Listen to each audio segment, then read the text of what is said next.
Beijing is home to more than 17 million people, so there's always something going on in the bustling Chinese capital. For 1 week in October, the stars of the tennis world were the main attraction. The China Open is a mandatory premier WTA event combined with the ATP, so it attracts the cream of the tennis tour to Beijing. And all week, fans flocked to the Olympic Tennis Stadium to see the best that tennis has to offer. In the early stages of the tournament, it was one of China's own who claimed the biggest scalp at the tournament. Wildcard Zhang Shuai took on the world number 1 Dinara Safina in the second round. To the delight of the vocal home crowd, she won in straight sets, sending Safina out of the tournament. Someone else celebrating Zhang's win was Serena Williams. Safina's exit and Serena's successful second-round match over Ekaterina Makarova means Serena has finally taken hold of the number 1 position again. It feels amazing to be number 1 again. It's just awesome. I feel like I've been trying so hard and I've had a lot of struggles, but I've been playing and I've been putting in the effort and I've been doing a lot of stuff off the court, and I'm excited. I'm happy. But it wasn't quite going to plan for Serena's sister. It was déjà vu for Venus when, for the second time in as many weeks, she was beaten by the 39th ranked Anastasia Pavlyuchenkova. The Russian teenager rallied back from a set down to upset the world number 3. There was rivalry off the court for position, but it was on 2 wheels. Doubles team Elisa Klebanova and Francesca Schiavone battled it out on some electric bikes. These bikes are all the rage on the traffic-congested streets of Beijing. Schiavone believes her nationality helped her to win this challenge.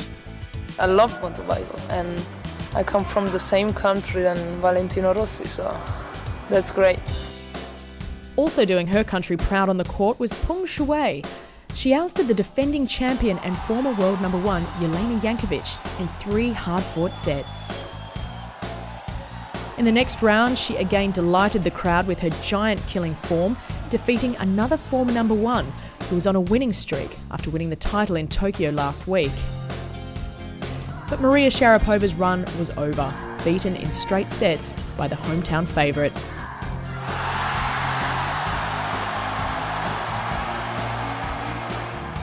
It wouldn't be a trip to China without taking some time to play one of the country's favourite sports, ping pong. Aussie doubles duo Renee Stubbs and Samantha Stozer tested their skills on the table. Sam hit such a bad shot off the frame and released the ball into the roof. And look at the roof. Like, how do you actually lose the ball in a roof like this? But for some reason, here in China, anything's possible. And anything was possible on the court too. In only her second appearance at the tournament, Anastasia Pavlyuchenkova made it through to the quarterfinals, her best result since making it to the semis in Indian Wells in March. Sadly, her tournament hopes were ended by the world number 6 and past China Open winner Svetlana Kuznetsova, who booked her place in the semis with a comprehensive win 6-3, 6-3. Svetlana's compatriot Nadia Petrova was too good for Peng Shuai, who started to show signs of injury in her quarter-final. Petrova took 2.5 hours to finally close out the match. There was as much off-court action for fans to enjoy as there was on-court.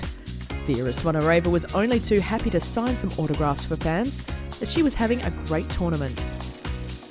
She made it through to the quarterfinals after dispatching Flavia Pennetta in a testing 3-set clash, where she was forced to dig deep after dropping the second set.